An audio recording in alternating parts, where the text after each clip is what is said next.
Kita mau jalan-jalan nih. Kemana? Ke Masjid Sejuta Pemuda. Ikutin kita terus yuk.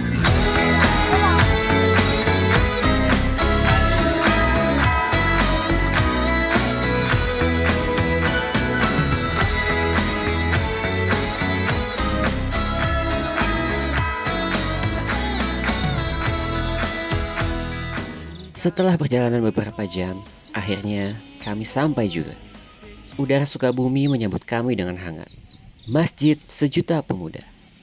Tempat di mana kami akan belajar bahwa masjid bukan hanya tempat sujud, tapi juga tempat anak muda berkarya dan berdaya.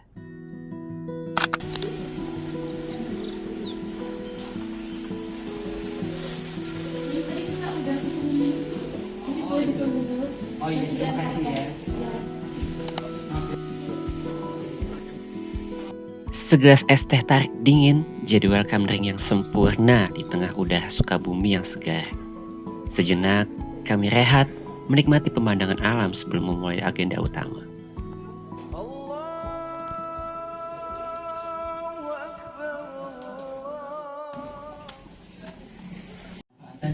Selesai sholat zuhur, jemaah tak langsung kabur. Pembacaan 2 halaman Al-Quran menjadi program rutin ba'da sholat berjamaah.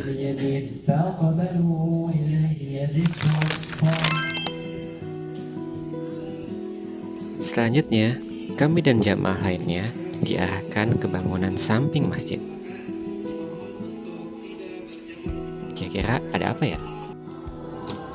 Kami ucapkan ahlan wa sahlan ya marhaban, selamat datang wahai para tamu-tamu Allah di Masjid Sejuta Pemuda, Masjid Peradaban 5.0. Mudah-mudahan setiap langkah yang membawa para jamaah sekalian ke masjid ini dapat Allah ganti dengan amal jariah, amal yang senantiasa mengalir, yang senantiasa diridhoi oleh Allah Subhanahu wa taala hingga akhirat kelak. Amin amin ya rabbal alamin. Darussalam, Al-Muhajirin gitu ya. Nah ini kenapa nama masjid Sejuta Pemuda gitu ya? Masjid Sejuta Pemuda sendiri itu diambil dari jumlah pemuda yang ada di Sukabumi, Pak. Apakah boleh? Ada bangunan ke sebelah sini Pak. Itu Wisnu Septa. Berarti di luar dari masjid ya? Di luar ada masjidnya. Boleh ya? Boleh. Kalau bersilam lingkungan tadi itu Iya, yang biasa dipakai sholat ya boleh. Ya, tadi saya sudah tanyakan terkait masalah kopi shop. Apakah boleh membuat kopi shop di masjid atau area masjid? Ternyata jawabannya dari masjid dari Sejuta Pemuda ini tidak boleh karena transaksi untuk masalah duit itu diharamkan ya. Itu. jauh kalian tuh katanya wakas habis. Betul ya? Saldo nol. Ya, belum. Ya. Yang kedua memenuhi saldo nol. Saldo nol itu bukan berarti saldonya habis, Pak. Tapi saldonya disalurkan. Zakat, dana 5 juta. Kebutuhan listrik per bulannya 1 juta. Ya udah 5 juta itu kita disalurkan ke listrik buat 5 bulan ke depan. Ya kalau sudah habis, Pak, kalau nggak ada uang masuk gimana, Pak? Repot. Makanya disalurkan. Buat listrik sudah tercover selama 5 tahun ke depan. Sebenarnya dananya ada, tapi sudah teralokasi buat kebutuhan. Cara penentuan visinya itu gimana sih? Terkait antara anak muda, DKM, dan tentunya kan pasti melibatkan wilayah ya, apalagi dengan masjid. Dan bagaimana juga caranya, ya karena memang anak muda ini ada kesibukannya masing-masing, terutama yang bekerja, itu untuk tetap konsisten seperti itu. Anak muda pengen ngurus masjid, bapak-bapak misalkan gak mau ngasih. Kalau dua-duanya egois gitu ya. Nah, maka untuk anak muda ada 2 kesempatan. Pertama nunggu mati, kedua nunggu ganti. Kira-kira pilih yang mana? Yang bisa ngurus masjid itu yang pertama man amana billah, hanya untuk orang-orang yang beriman. Gak mungkin dia bisa ngurus masjid kalau dia tidak menegakkan sholat. Saya mengurus masjid karena Allah yang pilih. Kenapa dia yang nggak mau ngurus masjid? Karena Allah nggak mau rumahnya diurus sama dia. Simpelnya. Ya. Sekarang secara fisiknya, kayak gitu ya, secara fisiknya. Gimana caranya? Teknisnya, supaya mendatangkan anak-anak muda bisa ngurus masjid gitu. Anak muda itu sebenarnya simpel. Anak muda itu yang penting nyaman. Nyamannya ada apanya? Bukan hanya dari nyaman fasilitas, apa yang didapat itu nomor sekian ke anak muda itu. Tapi pertama punya circle. Maunya apa sih anak muda itu? Nah, teman antum ajak temennya. Antum sukanya apa? cuma nongkrong. Ya udah namanya di masjid. Tongkrongan seperti apa yang mau? Nah, kita buat tongkrongan itu. Maka salah satunya malam minggu biasanya di mana? Di kafe. Kita tarik suasana kafenya di sini, Bang. Ah gitu. Ada yang diskusi kopi gitu. Itu hampir sampai subuh. Ah gitu. Itu suasana yang kita bangun. Menarik sekali diskusi kami Masjid Darussalam Al-Amin dengan Masjid Sejuta Pemuda berkaitan dengan 5 pilar kemasjidan.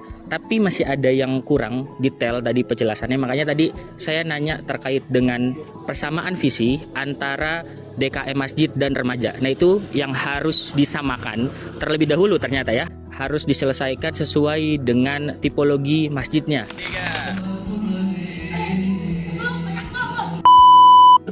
Oke guys, jadi kita habis sholat maghrib, terus lanjut kita makan malam. Menu malam ini nasi kuning sama ayam apa nih? Ayam kuning sama kasih juga. Oh, ini ayam gede. Apa lagi? Oke, so berarti habis ini kita ada salisa dan ada kajian. Apa?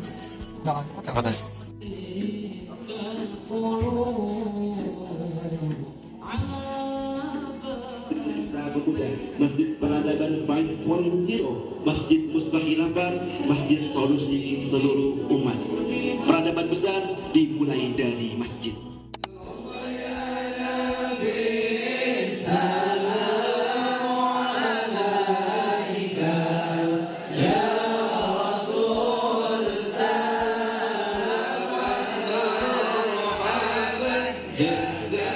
Kejadian ini dan itu, yang ini merajalela, yang ini seenaknya berbicara.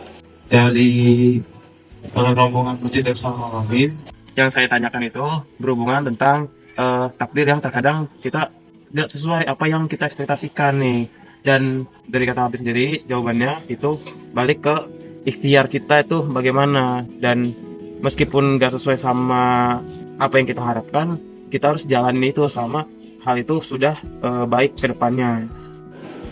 1, 2, 3. Waktu sesi tanya jawab tadi sebenarnya saya mau nanya. Berhubung waktu hanya singkat saja, jadi saya tidak jadi nanya dah.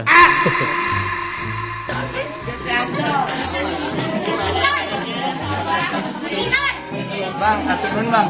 Saya tadi mesen namanya Jeffrey Nicole. Saya ngeprank. Nah, terus kata bangnya itu caranya sudah habis dan dilanjut besok pagi.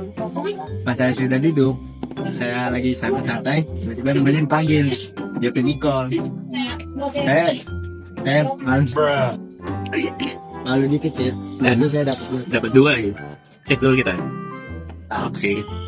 Habis makan kopi kan Xiaomi. Memang kita full of makan sih di sini ya. Gak pernah lapar sih. Kenyang mulu. Jamin kenyang.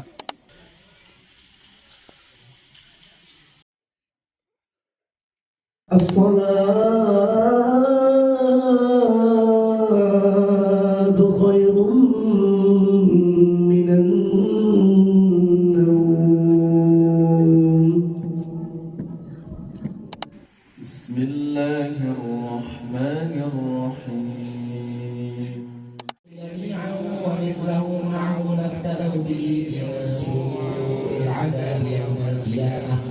Selanjutnya orang yang mendapatkan nikmat kubur, dia diberikan yang namanya alam surga, diberikan wangian dari hamparan surga. Setelah untuk sarapan kita udah siapkan di outdoor, boleh untuk setelah merapat ke area outdoor yang di bawah ya ibu ya. Nah itu nanti setelah sarapan baru kita bisa ngerasain nih kopi. Mari makan.